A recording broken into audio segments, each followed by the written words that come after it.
Um, dois, três. Então vamos falar de Teoria Geral da Prova, parte 5. Nós vamos começar falando sobre o depoimento. O depoimento, como nós já sabemos, é o depoimento que pode ser prestado pelo ofendido ou pelas testemunhas. Eu tenho alguns momentos relevantes do depoimento. Primeiro é a identificação da testemunha. Nós vamos identificar se trata de fulano de tal, se trata de Beltrano, se trata de Cicrano. Ele vai ser identificado e, se possível, trazer o documento de identificação com foto para comprovar que se trata da mesma pessoa. A advertência, o senhor fica advertido de que o senhor tem a obrigação de falar a verdade, se o senhor mentir, pode ser processado por crime de falso testemunho. E as perguntas sobre os fatos do processo. Nós já vimos nas aulas anteriores que eu tenho testemunhas presenciais e testemunhas que apenas ouviram dizer. As testemunhas presenciais vão falar sobre o que elas sabem do processo. Se a testemunha se recusar a depor, estará havendo flagrante do crime de desobediência. Veja, nós falamos numa aula anterior que o réu tem o direito de permanecer em silêncio. Esse direito é do réu.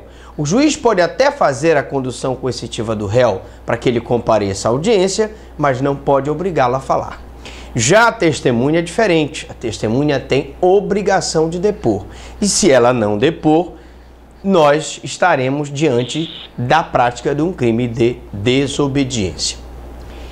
Dr. Franklin, quais são as ordens que devem ser prestados os depoimentos das testemunhas? Qual a ordem do depoimento da testemunha? Bom, primeiro eu devo ouvir as testemunhas de acusação, justamente porque as testemunhas que forem arroladas pela acusação têm que ser contraditadas pelo princípio do contraditório pelas testemunhas de defesa. Então, as testemunhas de defesa devem prestar o depoimento depois das testemunhas de acusação. Não pode haver inversão da ordem dos depoimentos. Professor Franklin, pode haver a seguinte situação: a testemunha de defesa presta depoimento antes da testemunha de acusação? Não, porque haveria uma violação da ordem dos depoimentos e haveria uma ofensa ao princípio do contraditório. Mas, professor, se isso acontecer, o que é que pode gerar? Se isso acontecer, nós vamos ter um caso de nulidade relativa e cabe o recurso de correição parcial. O que é o recurso de correição parcial? O recurso de correição parcial é um recurso que está à disposição de qualquer das partes se houver inversão tumultuária do processo ou erro em procedendo. Não é um erro injudicando, não se trata de um erro de mérito, em si, um erro de procedimento, um erro em procedendo. Ora, se houver um erro em procedendo, nós vamos ter, então, a inversão tumultuária do processo, que caracteriza esse erro do procedimento, e, consequentemente, eu posso ingressar com recurso de correição parcial.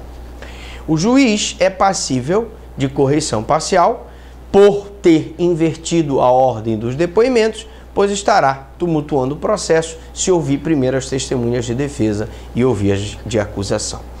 Professor Franklin, e se eu tiver uma testemunha de acusação que é a mesma da defesa? Aí não há problema nenhum, porque se ela foi arrolada tanto por um quanto por outro, primeiramente pela acusação, ela será ouvida primeiro por acusação e depois pela defesa sem nenhum problema. Uma outra questão importante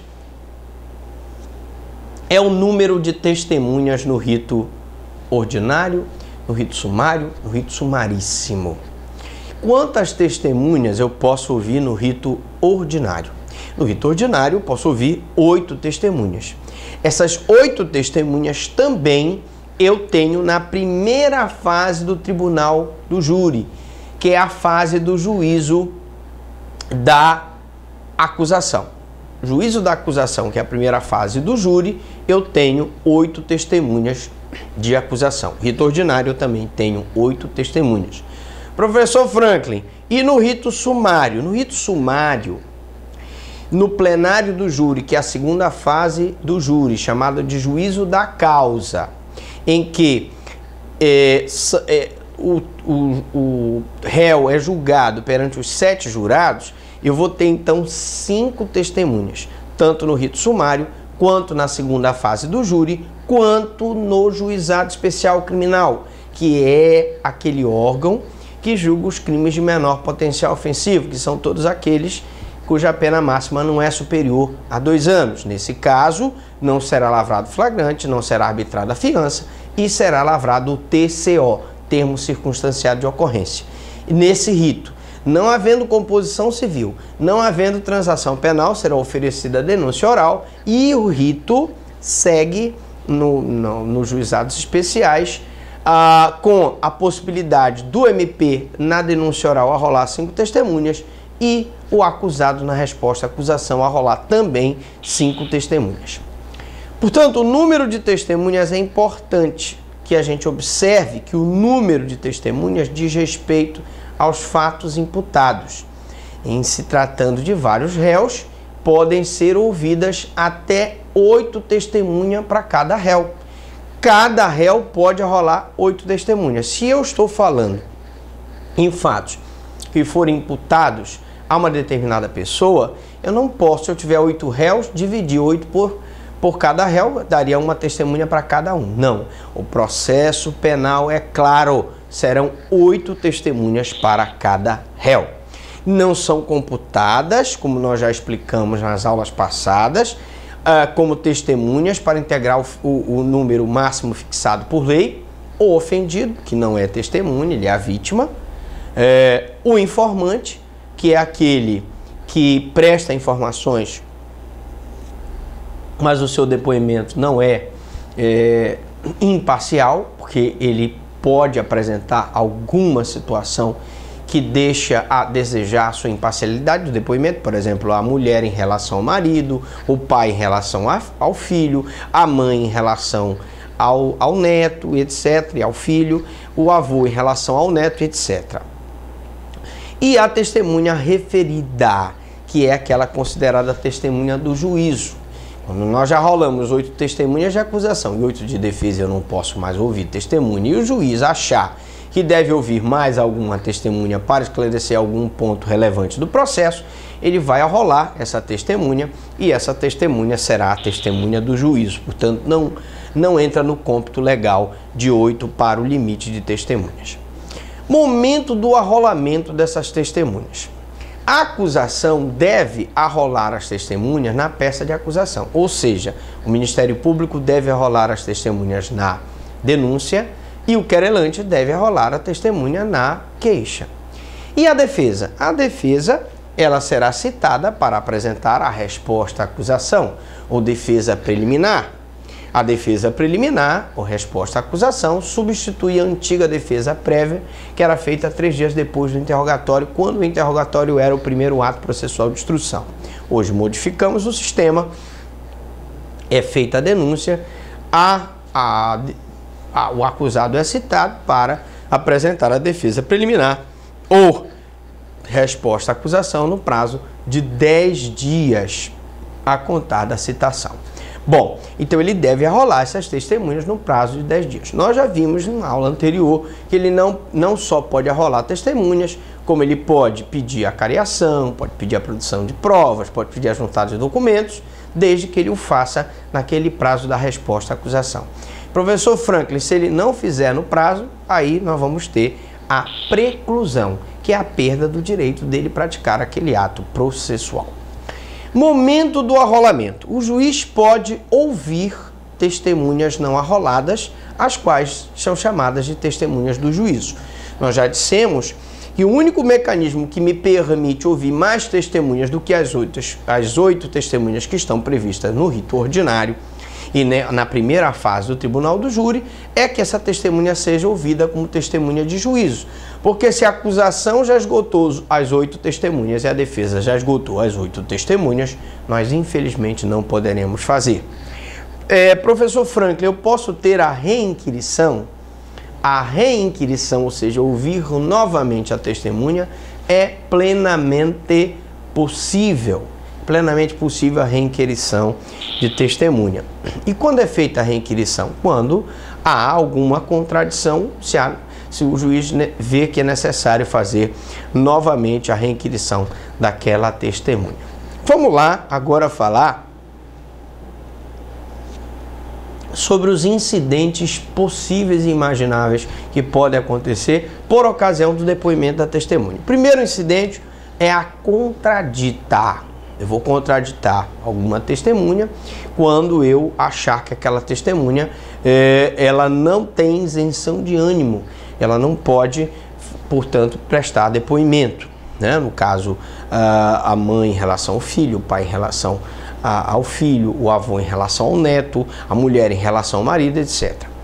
Eu também posso arguir o que a gente chama de arguição de parcialidade, aquela pessoa é parcial, porque ela é a namorada do acusado, porque ela é amante do acusado, etc.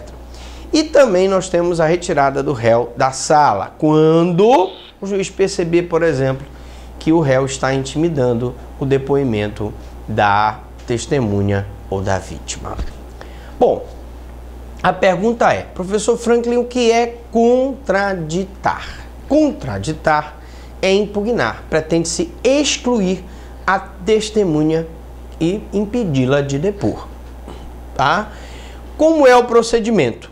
Contradita-se a testemunha antes que ela comece a prestar o depoimento. Eu digo por quê? Porque antes, porque se ela prestar o depoimento, eu não posso fazer a contradita depois. Preclui o meu direito de contraditar. Eu tenho que fazer antes da oitiva da testemunha. O juiz decide se exclui ou não exclui a testemunha. Bom, evidentemente,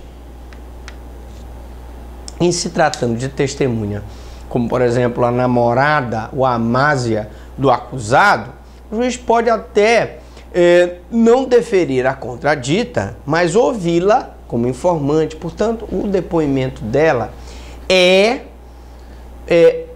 tomado sem que ela preste o compromisso de dizer a verdade. Portanto, prova relativa. Arguição de parcialidade. Uma pessoa parcial é aquela pessoa que supostamente está no lado de A ou do lado de B. Essa arguição de parcialidade ocorre quando se alega a circunstância que torna a testemunha suspeita de parcialidade. Procedimento: arguição de parcialidade.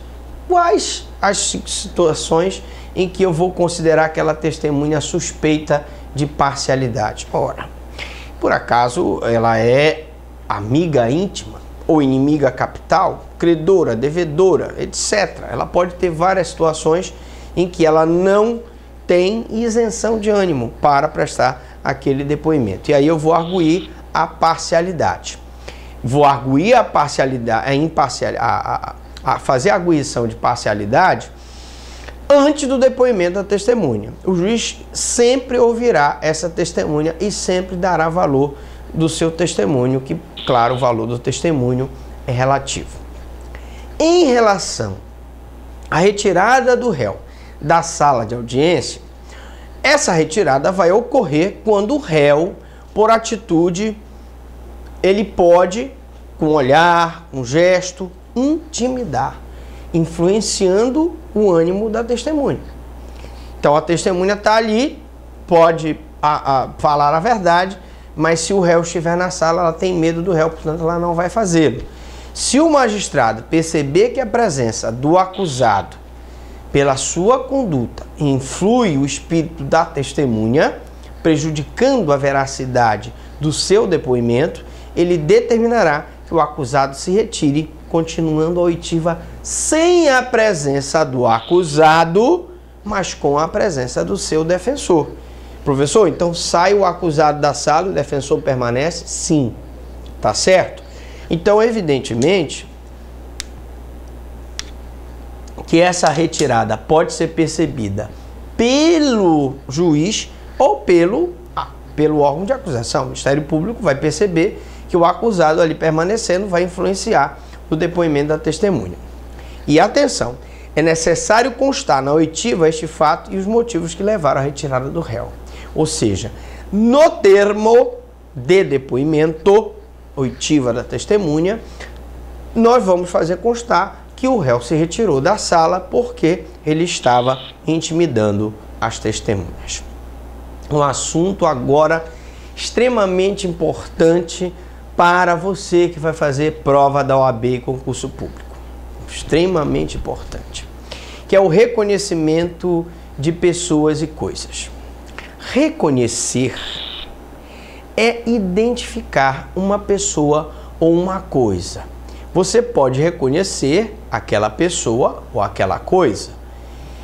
Pessoa pode ser o acusado de um crime, pode ser uma outra testemunha, pode ser a vítima. Se for uma coisa, uma arma, que foi a arma do crime, ou o instrumento que ele utilizou para ocultar aquele cadáver, etc. O reconhecimento pode ser policial e judicial. A pergunta é, professor Franklin, o reconhecimento foi policial. A pessoa foi lá na delegacia de polícia e reconheceu aquela pessoa ou aquela coisa. Isso tem validade? A resposta é sim, tem validade. É válido desde que aquele reconhecimento que foi feito na polícia é confirmado em juízo. Então ele reconheceu na polícia e reconheceu em juízo. Reconhecimento judicial tem valor relativo. Reconhecimento judicial tem valor relativo. Ele é válido porque ele é feito sob o crivo do contraditório. Mas mesmo que a pessoa reconheça em juízo, mesmo que a pessoa disse eu vi aquele cidadão, foi ele que matou, nós temos que dar um valor relativo a esse reconhecimento. Como eu disse, até a própria confissão do acusado tem valor relativo e, lógico, nós vamos ter que dar valor relativo também ao reconhecimento. Eu tenho que atentar para a ressalva do CPP sobre a intimidação do depoente. Quando o réu estiver intimidando o depoente, ele vai ser retirado da sala. Essa retirada do réu da sala é uma exceção legal, sem que seja decretada qualquer nulidade. O réu saiu da sala, é motivo de nulidade porque viola o contraditório e ampla defesa. Não. Porque o réu sai da sala, mas é necessário que eu mantenha um defensor público, um advogado que está fazendo a defesa daquele acusado. Umas perguntas que caem muito em concurso público são essas que vêm agora a seguir. O reconhecimento por fotografia, né? O que é o reconhecimento por fotografia? A pessoa é roubada na rua e a polícia não pôde pegar o acusado em flagrante delito e ela é levada para a delegacia e às vezes humilhante. Ele já tem passagem pela delegacia e tem lá o seu registro criminal, aquela foto que a pessoa tira com a fita métrica de lado, com um númerozinho, que você deve ter visto em filmes americanos. Isso é o reconhecimento, a foto que é batida no local. Bom, esse reconhecimento, ele é relativo, porque ela vai na delegacia, a polícia mostra a foto e a vítima diz, não, é esse aqui, eu vi, foi esse que me assaltou. Mesmo ela dizendo é esse reconhecimento é relativo, ainda mais se ele for feito na fase de inquérito.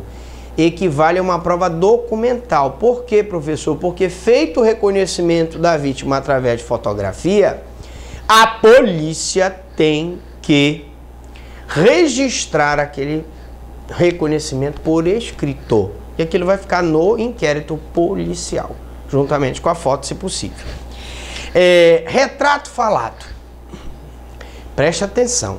Muitas das vezes, a polícia não sabe quem praticou aquele fato, então, através de um retratista, ela pede, então, para que seja feito o retrato falado daquele indivíduo. Esse retrato falado, que é aquela suposta imagem do indivíduo, como a vítima o descreve, como a testemunha o descreve, é o meio de investigação e não o meio de reconhecimento. Então, aquele retrato falado serve como um meio de investigação. Através do retrato falado, a polícia vai procurar todas aquelas pessoas que tenham aquele mesmo rosto, aquela mesma orelha, aquele mesmo nariz, aquela mesma boca, para chegar ao acusado. Reconhecimento de voz. Professor Franklin, é possível o reconhecimento de voz? Claro, é possível. Imagine que o crime foi praticado no escuro ou praticado num local onde não tinha iluminação adequada, em que a vítima não pôde ver quem era o seu algoz. Então, o reconhecimento de voz é possível. O reconhecimento de voz, assim como os outros meios de prova, ele tem valor relativo. E na gíria policial ele se chama clichê fônico. Se dá com frequência nos crimes contra os costumes, que hoje são chamados de crimes contra a dignidade sexual, que é o estupro, a prostituição de menores, né? O estupro de vulnerável, e todos aqueles crimes contra a dignidade sexual. Bom, quando a vítima é estuprada, se ela for estuprada num local escuro, é possível que ela só tenha ouvido a voz do acusado. Ela pode, então, através da voz, fazer o reconhecimento do acusado? Pode. É o reconhecimento de voz, chamado clichê fônico. Da acareação. Acarear é colocar cara a cara. Acarear é colocar cara a cara. Confrontar é colocar duas pessoas frente a frente, olho no olho, cara a cara, para que esclareçam divergências relevantes no depoimento. Um diz que viu a vítima estava de branco. O outro diz que a vítima estava de preto. Ora, são divergências. Um diz que a vítima foi alvejada com um tiro. O outro diz que a vítima foi alvejada com uma facada. Então há divergência. Nesse ponto aí, nós então temos que pegar os dois depoimentos divergentes, colocar cara a cara. Nós vamos estar fazendo uma acareação. A acareação, gente, é sempre entre duas pessoas, tá? Duas pessoas que prestaram depoimento e que os depoimentos foram divergentes. Qualquer pessoa pode ser acareada, desde que esteja incluída no processo. A acareação, em regra, se dá entre presentes, mas o CPP permite entre ausentes. A pergunta é: eu posso fazer uma acareação online? Posso. Eu posso ter uma situação de dois réus que são acusados de um processo, um fala uma coisa, outro fala outra, e o juiz resolve fazer a acareação. Estão em dois presídios diferentes e cada um está equipado com um dispositivo online. Eu posso fazer essa acareação online? Posso. É possível entre pessoas presentes e entre pessoas ausentes. Dos documentos. Muito interessante, importante, porque a prova documental é uma das mais importantes no processo, principalmente no que diz respeito à perícia. E nós tivemos a oportunidade de falar em aulas anteriores. Então, documentos são os escritos, são as imagens, os sons que possam comprovar um fato. Atenção! Eu acabei de falar som. O som, evidentemente, ele vai estar gravado num CD, ele vai estar gravado num DVD, ele vai estar gravado num Blu-ray. E ele vai, então, provar ou não um fato. Então, escrito é documento, imagem é documento, som é documento. Tá? Imagem, eu posso ter a fotografia e posso ter uma filmagem. Então, são as duas formas de imagem. Podem ser escritos, e aí eu tenho os laudos periciais, ou não escritos, que são as filmagens, as fotografias, as gravações de áudio. Nós já falamos em outra aula sobre teoria geral das provas, sobre a importância da captação ambiental e da autorização judicial para essa captação. Instrumentos versus documentos em sentido estrito. Uma pergunta que já caiu numa prova de concurso e deixou as pessoas assim meio sem saber o que fazer, foi o seguinte: qual a diferença, professor Franklin, entre o instrumento e documento em sentido estrito? O instrumento é um documento que nasce com a finalidade de comprovar um fato. Então preste atenção, é o instrumento que nasce com a finalidade de comprovar um fato. Ora, a escritura pública só é feita para comprovar aquela aquisição daquele imóvel. Então, a escritura pública é um instrumento A escritura pública é um instrumento. Ela nasceu para comprovar o direito de propriedade. A promessa de compra e venda é um instrumento. Ela nasceu para comprovar aquela propriedade. O DUT do veículo é um instrumento, porque ele nasceu para comprovar aquela propriedade daquele veículo automotor. Ao passo que, se eu tiver documento em sentido estrito, é o documento que nasce sem a finalidade de comprovar qualquer fato. Você fez uma anotação no caderno, mas aquilo não foi feito com uma finalidade nenhuma de comprovar qualquer fato. Você postou uma mensagem no Facebook, você postou uma mensagem no Twitter, não foi feito com a finalidade de comprovar qualquer fato. Mas, porém, contudo, todavia, no entanto, entretanto, pode, por ocasião, por alguma situação, servir de prova em um processo. É o caso da carta particular. Você fez aquela cartinha, vai, cartinha querida, vai por esse mundo sem fim. Vai dizer ao titio que não se esqueça de mim. Você não escreveu a cartinha com o objetivo de que ela fosse um instrumento de prova, mas naquela situação que você contou fatos, relatou, confessando determinadas condutas, ela pode ou não vir a ser um meio de prova, né? Imagine uma moça que no seu diário confessa que foi violentada por uma determinada pessoa, aquilo ali será um instrumento de prova. Os documentos podem ser originais ou cópias, mas se você colocar uma cópia, evidentemente que essa cópia ela terá que ser autenticada. Atenção, ela tem que ser autenticada e você deve levar a cópia em cartório e o cartorário vai então colocar aquele carimbo com um selo, hoje tem um selo do cartório, para comprovar que aquele documento confere com o original. Bom, para a teoria geral da prova parte 5 é só. Na próxima aula nós vamos falar sobre teoria geral da prova parte 6. Pergunto, alguma dúvida, alguma pergunta? Boa. Gostei da carta.